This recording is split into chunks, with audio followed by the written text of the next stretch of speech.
আসসালামু আলাইকুম, welcome to sweet and savoury চ্যানেলে। আজ আপনাদের জন্য আমি লাচ্ছা সেমাই বরফি তৈরি করে দেখাবো, যা খেতে অসম্ভব মজা। এই বরফিটা ছোট থেকে বড় সবাই খুবই পছন্দ করবে।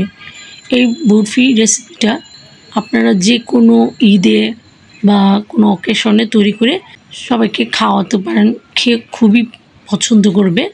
আসুন কথা না বাড়িয়ে তৈরি করা যাক। এখানে 3 টেবিল চামচের মতন আমি ঘি দিয়ে দিয়েছি। আর এই বরফিটা অবশ্যই ঘি দিয়ে তৈরি করার চেষ্টা করবেন, তাহলে খেতে বেশি ভালো লাগবে। এখানে 1 কাপের মতন বাদাম কুচি দিয়েছি। এইটা আমি কাজু বাদাম নিয়েছি, আপনারা অন্য বাদামও নিতে পারেন, কিন্তু বাদামের পরিমাণটা একটু বেশি দিলে বেশি ভালো লাগে। তারপরে এখানে আমি এক প্যাকেট লাচ্ছা সেমাই নিয়ে নিয়েছি। আর আমি বনফুলের লাচ্ছা সেমাইটা নিয়েছি, আপনার যে কোনো ব্র্যান্ডের নিতে পারেন। তারপরে এখানে আমি লাচ্ছা সেমাইটা একটু ভালোভাবে ভেঙে দিবেন, ভালোভাবে নাড়তে হবে। আর বাদামটা অবশ্যই খেয়াল করতে হবে যেন বেশি ভাজা না হয়ে যায়, হালকা ভাজা হলে সেমাইটি দিয়ে দিবেন। এখানে আমি 1/2 কাপের মতন গুঁড়ো দুধ আর 1/2 কাপের মতন কনডেন্স মিল্ক দিয়ে ভালোভাবে নাড়তে হবে। আর চুলা আঁচটা অবশ্যই মিডিয়াম টু লো রাখতে হবে, নাহলে নিচে লেগে যেতে পারে। আমি হালকা একটু জর্দার কালার দিলাম যেন দেখতে একটু ভালো লাগে। আর জর্দার কালারটা পুরোটা মিশাবো না, একটু কালার থাকবে আর সেমাই কালারটা থাকবে, এটা অপশনাল, আপনারা না দিলেও হবে। আমি সুন্দরের জন্য দিয়েছি। আস্তে আস্তে নেড়ে চেড়ে এটাকে মিশিয়ে নিচ্ছি।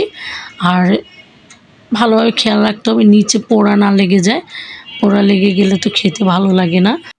আমার সেমাইটা হয়ে গেছে, এখন এটাকে আমি নামিয়ে নেব সেট করার জন্য।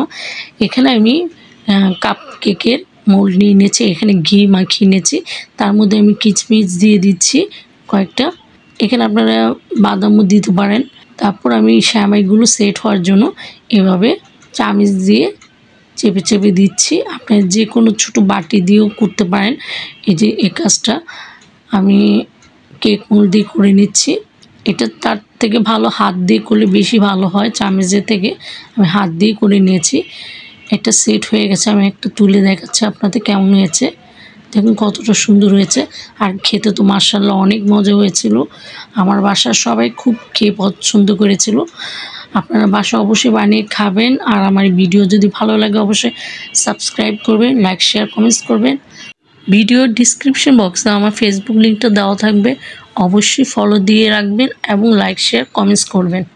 আমি একটু উপরে পেস্তা বাদাম দিয়ে সাজিয়ে দিচ্ছি দেখার সৌন্দর্যের জন্য।